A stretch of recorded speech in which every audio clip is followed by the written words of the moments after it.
Panda, and Happy New Year to all of you. This is actually my first video for the year 2016, and I thought I would do something that has to do with the whole topic of a new year, with New Year's resolutions and just wanting to reach one's goals. So today I'm going to share my best tips for making the best of 2016.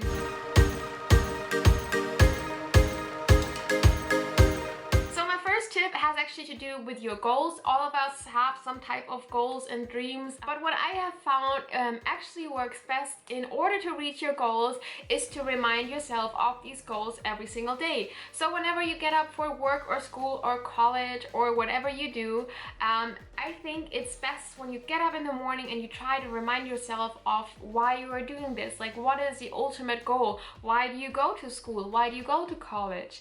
And I found the best method to remind yourself of these things is to have a vision board.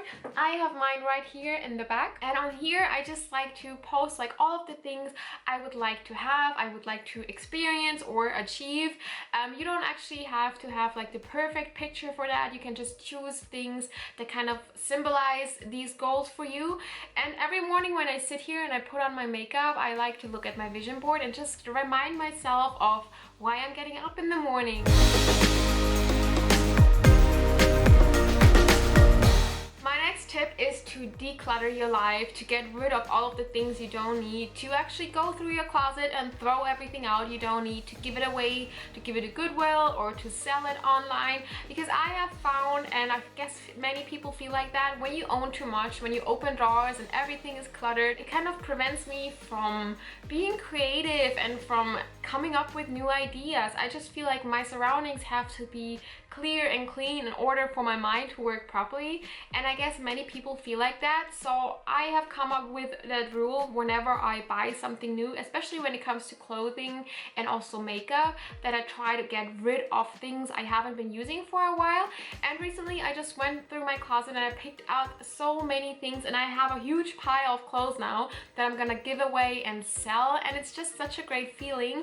And you can apply this method to all areas of your life, so it doesn't have to be just for makeup and clothes. You can also go through your papers or maybe your DVD collection and just kind of sort through things and really try to narrow it down to only the things you actually need.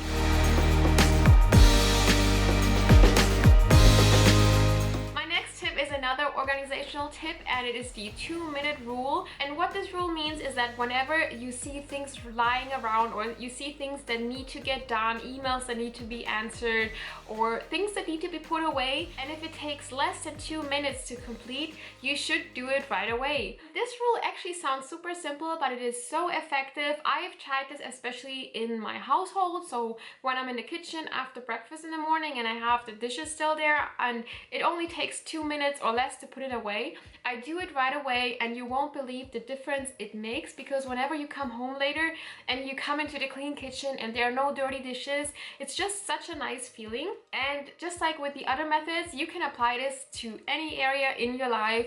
Currently I'm also trying to apply this to my makeup desk, because whenever I put on my makeup and I'm in a rush in the morning, it would actually take less than 2 minutes to put everything away, but I don't do it. So I come home and it's really not a nice feeling to see all of my makeup lying around. So whenever possible, just give things a quick wipe down, just put stuff away, just answer that email right away.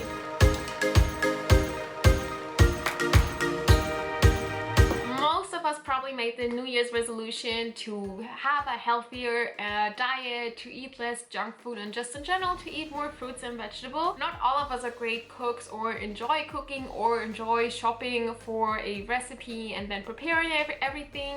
And my solution to this problem is to just pick your staples, which means just pick a handful of meals you really enjoy, which are also very healthy and easy to prepare. Maybe it's only 3 meals for you, and all you have to do is make sure that you always have the ingredients for your favorite staple dishes at home.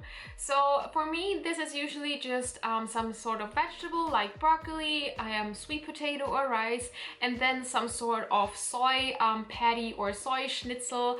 And I always have that at home, so when I get hungry, all I have to do is put the veggies in the food steamer. It takes 20 minutes, and then I put the soy patty in the pan, fry that for 2 minutes, and I have a super healthy and really tasty meal. This method will definitely prevent you from eating junk food or eating things you're gonna regret later.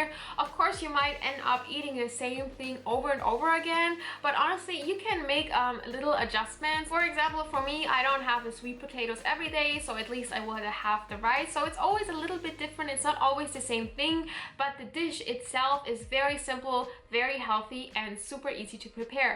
And that's just one of the dishes I like to enjoy. And my tip to you is to just think of like 3-4 dishes you think are kind of the same thing, very healthy, very easy to prepare, and just always make sure you have all of the ingredients for it in your pantry, in your fridge, or in your freezer.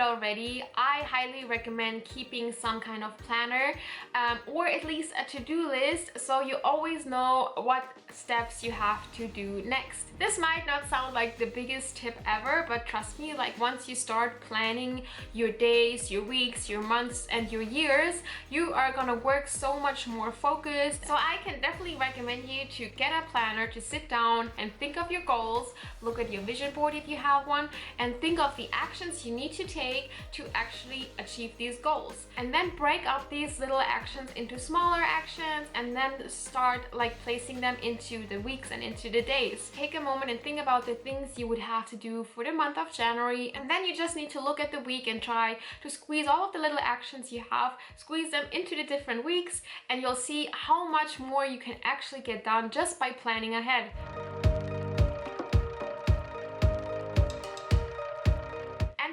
My last tip is about inspiration. You have probably heard this quote before: you are the books you read, the conversations you have, the movies you watch, and the people you engage with. So of course you have to choose wisely who and what you spend your time with. I think it's very important that you get your intellectual input not just from your everyday surroundings, but also from outside of these surroundings. So my favorite things to do to get inspiration from other places is of course to read books. These can be fictional or non-fictional books. Of course, you can also listen to audiobooks if you don't enjoy reading books, or watching documentaries. I actually already made a list of documentaries I want to watch for the next year. What I'm trying to say here is that you should really try to broaden your horizon, to spend time with different types of people, to maybe even watch like a YouTuber with a completely different lifestyle from yours, so you can get inspiration and new ideas from new places. So these were all of my tips for the year 2016. Maybe there was something that is helpful to you. Thank you very much for watching, and then I'll see you in my next video. Bye!